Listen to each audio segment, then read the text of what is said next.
Now I give the floor to the representative of Humanity First. Thank you very much. I speak before you as chairman of Humanity First UK, serving not only in developed nations of the earth, but also in the global south. His Excellency, the representative of Kenya, mentioned that this was not an easy subject. And he's absolutely right. It is a very difficult subject to speak in certain quarters. And His Excellency, the representative of Mexico, mentioned that we need a rights-based approach.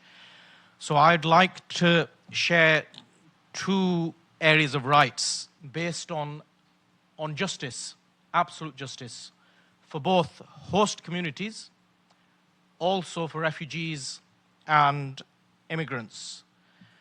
So we believe, from a host community point of view, refugees fleeing war or persecution must be helped, not rejected, not turning away innocent people in real danger. It's a failure of basic human compassion. However, host nations also need to protect the rights and the security of their own citizens and not ignore their economic and social concerns, especially when there's large numbers of immigrants that arrive. It's also legitimate for long-term taxpayers to ask whether their state funds are being used fairly and equitably between existing citizens and for new arrivals, that the policies are fair to both.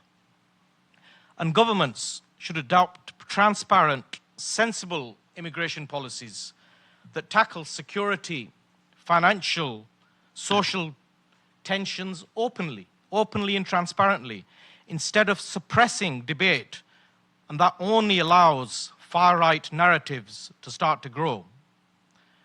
Then, in terms of the rights and the duties of immigrants, we believe that immigrants and refugees should have a sense of gratitude to their host nations for giving safety and opportunities, and should actually repay that by contributing positively to their new society.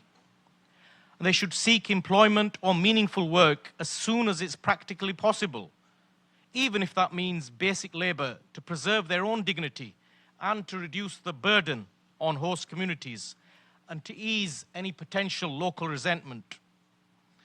Also, they should avoid relying passively on welfare and taking benefits that long-standing citizens actually fuels their frustration and increases social division.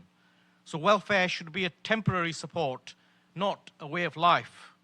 And finally, we would say that by serving their local communities in which they now find themselves through community service is an effective form of integration between host communities and immigrant communities, because it builds trust, shared experience, and a sense of belonging into your newfound community.